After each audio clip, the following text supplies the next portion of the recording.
कि उत्तर प्रदेश में अब बोली लगा के दलितों की हत्या होने लगी। किस तरह से चैलेंज करके एक 22 साल के बच्चे की हत्या कर दी गई कि उत्तर प्रदेश सरकार में गुंडों को खुली छूट मिल गई है कि वो कमज़ोर वर्ग के लोगों का जितना चाहे दमन करे और उन पर कोई कार्रवाई नहीं होगी और सरकार इनका मजबूती से संज्ञान लेगी। और अगर नहीं संज्ञान लेगी तो हमें अपने लोगों के संरक्षण के लिए एक बड़ा मोर्चा जो है जिले जिले वाइज निकालना पड़ेगा। गुंडागर्दी करने वाले लोगों को किसी भी तरह के संरक्षण के बावजूद भी उनकी सही जगह भेजने के लिए पुरजोर ताकत से आंदोलन करेंगे। और हमने अपने लोगों को भी कह दिया है कि अगर इसके बावजूद भी लीपापोती हुई या हमारी बात को नहीं माना गया तो फिर हम किसी भी कीमत पर पीछे नहीं हटेंगे। इस बार जो आंदोलन होगा वो अनिश्चितकालीन होगा और सबकी जानकारी में होगा और वो आंदोलन पार्क में नहीं होगा, वो जिला मुख्यालय पे होगा और डीएम साहब भी हमारे बराबर में वहीं बैठेंगे धूम में जहां हमारा पीड़ित परिवार बैठेगा। पीड़ित परिवार से मिले हो, क्या आश्वासन आपके द्वारा दिया? देखिए, मुझे कहने में बड़ा कोई संकोच नहीं है कि उत्तर प्रदेश में अब बोली लगा के दलितों की हत्या होने लगी। यहाँ की जो घटना है वो बहुत डरावनी है। किस तरह से चैलेंज करके एक 22 साल के बच्चे की हत्या कर दी गई। उसके माँ बाप ढूंढते फिरते रहे, थाने के संबंधित अधिकारियों ने लापरवाही बरती जिसके कारण आज वो बेटा हमारे बीच में नहीं। और तो और जो आरोपी था उसको इतना समय मिला कि उसने आराम से सरेंडर कर दिया, पुलिस को गिरफ्तार नहीं कर पाई। ये पुलिस का इतना बड़ा फेलियर उसके साथ। और वो सातिर इतना है, जिसको जुनैल बताया जा रहा है, वो इतना सातिर है कि उसने 5 अन्य लोगों के नाम ले दिए कि ये मेरे साथी थे। बाद में पुलिस का जानकारी में अपनी जो कार्रवाई है, अपनी जांच में मानना है कि वो 5 लोग उसमें नहीं थे, ये उसने किसी और मंशा से दिए। इसका मतलब वो एक सातिर अपराधी है जिसने सोच समझ के ये हत्या की है। उस पर कठोर से कठोर कार्रवाई हो और फास्ट ट्रैक कोर्ट में मुकदमा चले और जितने भी ऐसे अधिकारी हैं जिन्होंने अपने कर्तव्य के प्रति अपने कर्तव्य जिम्मेदारी निर्वहन नहीं किया, उन पर सख्त कार्रवाई हो, जिससे कि और थानों में गरीबों की जो के साथ जुल्म हो रहा है वो जुल्म करने वाले लोगों पे कार्रवाई होना आसान हो जाए, सभी अधिकारियों को इसकी संदेश जाए।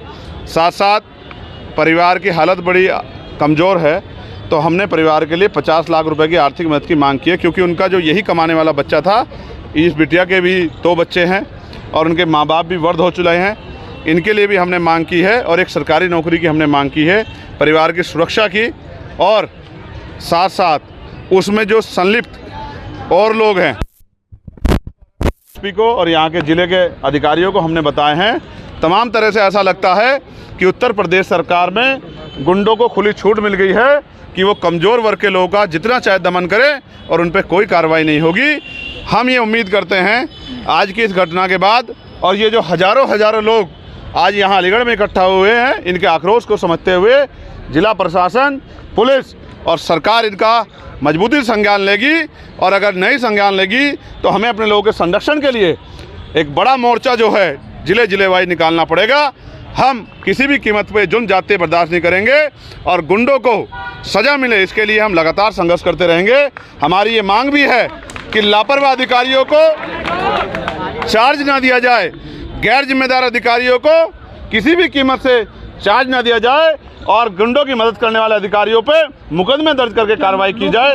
तब जाके मैं लोकसभा में भी और लोकसभा के बाहर भी आपको आश्वस्त करता हूं कि उत्तर प्रदेश के और देश के दलित, पिछड़े, मुसलमान, आदिवासी, तमाम महिलाओं, किसानों, मजदूरों के मुद्दों को बड़ी मुखरता से हम पार्लियामेंट के अंदर भी और पार्लियामेंट के बाहर सड़क पे भी मजबूती से उठाएंगे और गुंडागर्दी करने वाले लोगों को किसी भी तरह के संरक्षण के बावजूद भी उनकी सही जगह भेजने के लिए पुरजोर ताकत से आंदोलन करेंगे, संघर्ष करेंगे। भले ही हम लोकसभा के सदस्य बन गए हों, लेकिन हम सड़क की संघर्ष का रास्ता नहीं छोड़ेंगे, क्योंकि जब सत्ता तानाशाह हो जाएगी या सत्ता अहंकारी हो जाएगी तो सड़क का रास्ता ही गरीबों के न्याय के दरवाजे खोलेगी, ऐसा मेरा मानना है। भरोसा प्रशासन ने दिया, उसे आप आश्वस्त हैं, धरना खत्म हो जाएगा क्या? देखिए, पीड़ित परिवार, देखिए एक प्रोसीजर है और हमने प्रशासन से बात की है, वो कुर्सी पे हैं, ऑन चेयर होने के कारण उन्हीं को काम करना है।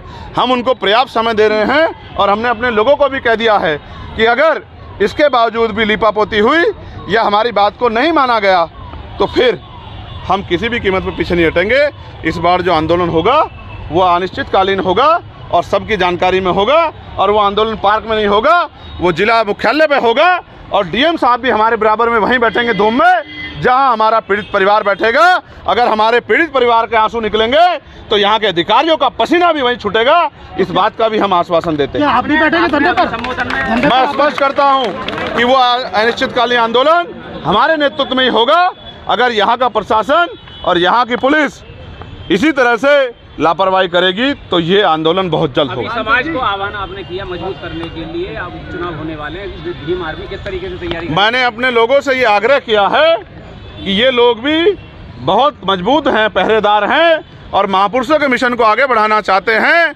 आज इन्होंने अपनी शक्ति बल से ये भी स्पष्ट कर दिया है कि अब ये किसी से झुकने वाले नहीं हैं और डरने वाले नहीं हैं। तो मैं मानता हूं कि आने वाले जो उपचुनाव है, जो खैर का प्रस्तावित उपचुनाव है 6 महीने के अंदर होना है, मैंने इनसे मांग भी की है कि सिर्फ झंडा और नारे से आगे बढ़ के अब ये उस विधानसभा की बूथ कमेटी, सेक्टर कमेटी, विधानसभा कमेटी तैयार कर लें और एक एक वोट भाईचारा बना के आज़ाद समाज पार्टी के समर्थन में लेकर आएँ।